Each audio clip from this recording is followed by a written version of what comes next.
Hi everyone, welcome to Biology Solutions with Surya Prakash. Let us start. Next topic. Now, कल हम कर रहे थे ऑस्मोसिस के बारे में पढ़ा था. Now let us start. मैंने कहा था कि हम थोड़ा सा एक टॉपिक लेंगे which is known as plasmolysis. ये भी ट्रांसपोर्ट अक्रॉस मेम्ब्रेन में ही आता है. एक्चुअली ये सारे देखिए प्रोसेसेस मॉलिक्यूल के ट्रांसफर की वजह से ही होते हैं, ऐसे तो होते नहीं. तो सेल मेम्ब्रेन का यहाँ बहुत बड़ा रोल होता है. तो चलिए हम प्लाज्मोलिसिस की बात करते हैं. हमने यहाँ 3 सॉल्यूशंस मैंने कल ड्रॉ किए थे और हम देख रहे हैं. देखो, प्लाज्मोलिसिस एक ऐसा मैकेनिज्म है जो यूकैरियोटिक सेल्स में होता है और प्रोकैरियोटिक में भी होता है. लेकिन यहाँ हम स्पेशली बात करेंगे in case of plant cells. Plant cells की बात करते हैं कि प्लांट सेल्स किस तरह से पानी की जो ट्रांसपोर्ट होती है उसको मैनेज करते हैं, अपने आप को मैनेज करते हैं. क्योंकि सबसे ज्यादा अगर किसी के ऊपर अफेक्ट पड़ता है एनवायरमेंटल फैक्टर्स का तो वो प्लांट्स हैं या प्लांट सेल्स हैं. तो अब देखिए, जब भी आप किसी भी प्लांट सेल को अगर आप हाइपोटोनिक सॉल्यूशन में रखते हैं, सबसे पहली सिचुएशन हम ये लेते हैं. When a plant cell is kept in, say this is a plant cell, हम इसे अब इसको लेबल कर लेते हैं एज प्लांट सेल. अब देखिए, बेटे plant cell is kept in hypotonic solution और हमने कल ये एक कंडीशन की थी, endosmosis takes place, water enters the cells. अब देखो, पानी जब वाटर एंटर करेगा तो what will happen, it creates a pressure on the walls. So, water enters the cell. ठीक है, बिल्कुल सही. When kept in, हमने ये पॉइंट लिखा हुआ है, फिर से लिख देते हैं. When kept in hypotonic solution. Hypotonic solution. What will happen? Second point, very important. It creates a pressure. And what pressure? Creates a turgor pressure. Turgor pressure on the walls. देखिए, ये जो वॉल्स होंगी, ये जो cell wall है, इसके ऊपर एक प्रेशर पड़ेगा, क्योंकि पानी प्रेशर तो क्रिएट करेगा. और जब पानी अंदर जाएगा तो प्रेशर करेगा किनके ऊपर? Create on the walls of the plant cell. And that pressure is known as turgor pressure. लेकिन इन टर्न क्या होगा? अब आप देखिए, प्लांट सेल को तो कुछ नहीं होता, इट रिमेन्स एज सच, अच्छे मूड में रहता है. तो what will happen here, in turn ये वॉल भी जो है एक प्रेशर क्रिएट करती है, क्योंकि वॉल इज रिजिड. हमने ये पढ़ा है, सेल वॉल की पूरी कहानी पढ़ी है हमने. तो यहां क्या है, सेल वॉल इन टर्न वो भी क्या करती है, पुट्स ऑपोजिट प्रेशर. अब यहां क्या हो रहा है, ऑपोजिट प्रेशर डाला जा रहा है. अब इसका मतलब ये हुआ, in this way plant cell manages the environment, manages the water. सारी ऑस्मो रेगुलेशन जो है इसी तरह से चलती है. अब देखो, होता क्या है, यहां जो ये टर्जर प्रेशर है, जिसे हम डिनोट करते हैं TP is equal to WP, यानी वॉल प्रेशर. अब ये दोनों प्रेशर जो है, ये वाला प्रेशर, ऑपोजिट प्रेशर जिसे हम वॉल प्रेशर कहते हैं, मैं यहां लिख देता हूं वॉल प्रेशर, और दूसरा टर्जर प्रेशर, ये दोनों इक्वल होते हैं. सो यहां क्या है, सेल बिल्कुल सही रहता है, बिल्कुल इसे कुछ नहीं रहता, ये बिल्कुल हर फंक्शन प्रॉपरली करता है. लेकिन अब ये होता है कि जितनी जल्दी पानी अंदर जाता है ना, उतनी जल्दी बाहर भी निकलता है, उतनी जल्दी ये ऑपोजिट रिएक्शन भी देता है. नाउ उसी चीज दौरान अब होता क्या है, when the cell is kept in hypertonic solution, और हमने कहा था कि होगा क्या, वाटर विल कम आउट. अब देखो, अब प्लाज्मोलिसिस की बात करते हैं, क्योंकि यहां तो हमने समझ लिया कि ऐसे होता है, प्लांट के अंदर इसी तरह से होता है, प्लांट अपना लाइफ साइकिल इसी तरह से चलाता है। लेकिन होता क्या है, मान लीजिए हमने किसी भी प्लांट सेल को यहां रखा, किसी भी हाइपरटोनिक सॉल्यूशन में रखा। Now what will happen here, water will move out. वो तो हमें पता ही है, कल के लेक्चर में हमने किया था। अब देखो, अब जब पानी मूव बाहर करेगा तो सबसे पहला काम क्या होगा कि ये जो वॉल प्रेशर हो रहा था, ये जो वॉल प्रेशर था, ये कम हो जाएगा। Understood my point? कि ये जो वॉल प्रेशर है नेचुरली कम होगा। जब पानी बाहर आना शुरू होगा तो वॉल्स के ऊपर ये जो प्रेशर पड़ रहा था वो कम होगा कि नहीं होगा? Date will decrease. सो सबसे पहला काम क्या होगा, water moves out in hypertonic solution। Hypertonic solution, पहला पॉइंट तो ये आ गया। दूसरा काम क्या होगा, वॉल प्रेशर डिक्रीजेस। और इसे हम कहते हैं, जब जैसे ही वॉल प्रेशर अब कम हुआ तो क्या होगा, this is the start of shrinkage. Start of shrinkage. और इस श्रिंकेज को हम क्या बोलते हैं, this start of shrinkage in a cell, in a plant cell is known as limiting plasmolysis. Limiting plasmolysis. Now what will happen, अब further, अब और ज्यादा पानी बाहर निकलेगा, ठीक है, नेचुरली श्रिंकेज होगी, और ज्यादा श्रिंकेज होगी। और श्रिंकेज कैसे होगी, लेट अस हम थोड़ा सा अब रब कर देते हैं, क्योंकि अब हमें थोड़ी सी चीजों की क्लैरिटी हो गई है। तो लेट अस रब, फिर बाद में बात करते हैं। अब देखिए क्या हो रहा है, हमने ये डायग्राम बनाई है। If you see here what is happening, another thing, अब जब यहां पर प्लाज्मोलिसिस स्टार्ट हो गई है, प्लाज्मोलिसिस सबसे पहले क्या होता है, it starts from the corners of the cell. Corners जो है वहां से जैसे ही वॉल प्रेशर हटता है, it start shrinkage. So first point, plasmolysis starts at the corners of the cell, at the corners of the cell। अब दूसरी चीज क्या होती है,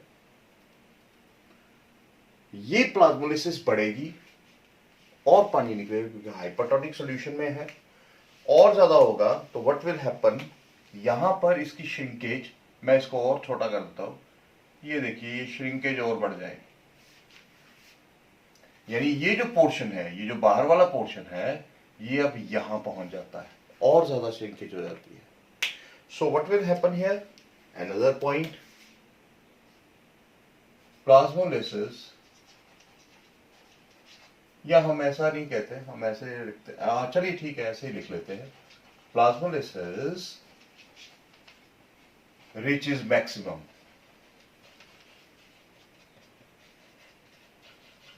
अब प्लाज्मोलिसिस जो है वो कहां पहुंच गई, वो मैक्सिमम पॉइंट पे पहुंच गई।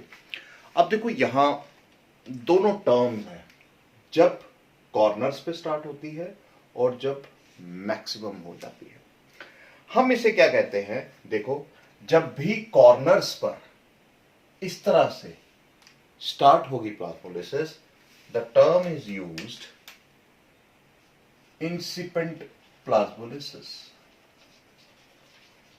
This is known as incipient plasmolysis। And when the plasmolysis reaches maximum, it is evident plasmolysis।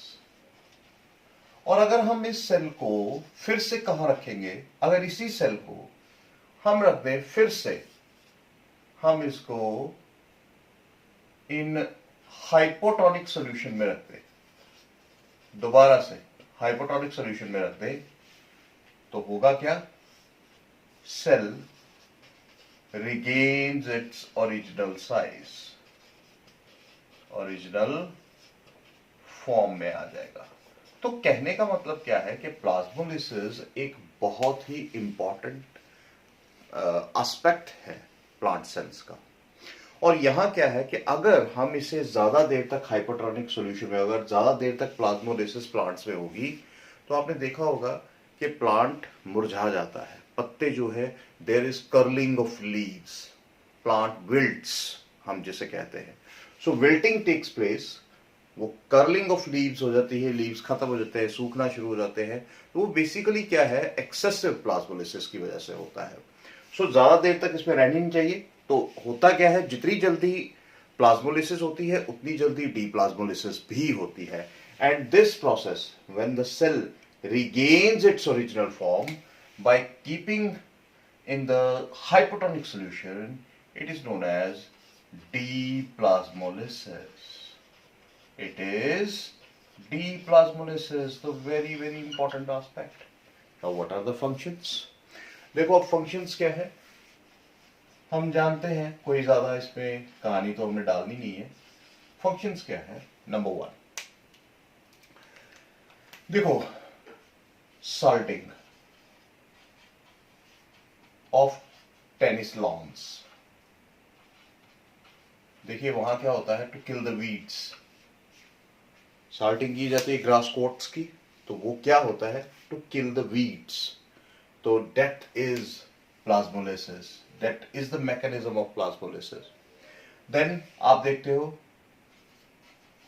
Salting of pickles, हम अचार डालते हैं घरों में, उनमें हम थोड़ा सा नमक थोड़ा सा ज्यादा डालते हैं, और even and sugars in jams. तो ये क्या काम करते हैं, ये दोनों चीजें क्या काम कर रही हैं, these both act as preservatives, खराब नहीं होता। Even salting in wall cracks, आपने देखा होगा कि कई बार प्लांट्स जो है वो आपकी दीवारों के क्रैक्स के बीच में उगना शुरू होते हैं। तो अगर हम साल्टिंग करेंगे उसकी, so that will also prevent the growth of those weeds. ना उसके बाद अगर हम देखिए केमिकल फर्टिलाइजर्स भी यूज करते हैं, तो एक्सेसिव केमिकल फर्टिलाइजर्स भी क्या करते हैं, अगर हम केमिकल फर्टिलाइजर्स को यूज करते हैं, दे आल्सो कॉज प्लाज्मोलिसिस, वो भी प्लाज्मोलिसिस करेंगे इन द सॉइल। और ये अगर आप पिछला टॉपिक देखेंगे ऑस्मोसिस को समझेंगे, तो नेचुरली कॉन्सेंट्रेशन ऑफ द, अगर हम देखें तो सॉल्यूट्स बढ़ जाएगी, तो पानी जो है वो सॉइल में चला जाएगा, तो जल्दी से जल्दी रूट से सॉइल में जाएगा, तो उल्टा हो जाएगा सारा प्रोसेस, प्लांट सूख जाएगा। तो देखो ये एक एक्टिव प्रोसेस है। एक अगर हम इन फंक्शंस की बात करें, सिंपल से फंक्शंस है ये, 3-4 फंक्शंस आपने लिखने हैं, कोई ज्यादा नहीं है। So this is called plasmolysis. And in this वे देखिए हो तो ये सारा काम कहाँ रहा है, द सेल मेम्ब्रेन की बायलाइपिड लेयर से ही चल रहा है काम, पानी तो यहां अंदर तक जाएगा ना। तो ये देखिए ये सारा काम जो है ट्रांसपोर्ट अक्रॉस मेम्ब्रेन ही होता है। कई बार 1 मार्क डेफिनेशन ये भी आती है, डायलिसिस आता है। तो ये हम देखो डायलिसिस क्या होता है, मोस्टली आपने देखा होगा कि डिजीज फॉर्म में है, it is a process of removal of waste. Basically dialysis ऐसा ही प्रोसेस है, waste are removed normally through the dialysis. और यहाँ क्या है कि डायलिसिस में हम मॉलिक्यूल्स को एक जगह से दूसरी जगह, it is the movement of molecules from one place to another, understood through a semi permeable membrane, और थ्रू ए, अगर देखा जाए इट्स ए डायलाइजिंग सोल्यूशन होता है। So in dialysis we use a solution. तो कहने का मतलब क्या हुआ कि अगर एक, it is the movement of molecules from one solution to another solution through a semi permeable membrane. एक सोल्यूशन से हम, यानी ब्लड से हम क्या यूज करते हैं, एक डायलाइजिंग सोल्यूशन यूज करते हैं, उसमें सारी ट्रांसफर होती है, और डायलिसिंग सोल्यूशन से ही कुछ इंपॉर्टेंट मटेरियल्स वापस ब्लड में डाले जाते हैं। तो जब भी किडनी फेलियर होता है या किडनी में डिसऑर्डर होता है, तो डायलिसिस का सहारा लेना पड़ता है। तो ये भी एक तरह की अगर देखा जाए तो ट्रांसपोर्ट अक्रॉस मेम्ब्रेन है। फिर एक क्वेश्चन और आता है फिल्ट्रेशन। देखिए इसे भी आप जरूर पढ़िएगा और जरूर ध्यान में दीजिएगा। फिल्ट्रेशन प्रोसेस, तो फिल्ट्रेशन भी क्या है? It is the movement of small molecule through semi permeable membrane under pressure. Under pressure, remember the words, movement of molecules across the semi-permeable membrane but under pressure। तो जैसे आप kidney में देखते हैं द फिल्ट्रेशन होती है, तो filtration जो है बोवेन्स कैप्सूल में वो क्या है? That is filtration, that is under pressure. वो प्रेशर में होती है कि नहीं? तो ये सारी चीजें जो है ये कहाँ आती है? मूवमेंट ऑफ मॉलिक्यूल्स और movement of small molecules across semi permeable membrane. Now अब कल क्या होगा हमारा नेक्स्ट टॉपिक क्या होगा? The next topic is bulk transport और मूवमेंट ऑफ मैक्रो मॉलिक्यूल्स, जहां पे एक अलग ही कहानी पढ़ेंगे ट्रांसपोर्ट अक्रॉस मेम्ब्रेन में। तो देखिए सेल बायोलॉजी की ये सीरीज चल रही है और इसको हम कंप्लीट करेंगे जल्दी से जल्दी, ताकि नेक्स्ट फिर हमारा शायद बॉटनी का टॉपिक आएगा, तो सिलेबस को जल्दी से जल्दी कंप्लीट करेंगे। Thank you very much for watching and keep motivating, like subscribe and comment also. कोई भी क्वेरी होती है तो जरूर पूछिए, ठीक है? और लेट अस सी अब आगे क्या बनता है। Best of luck for everything. Thank you very much.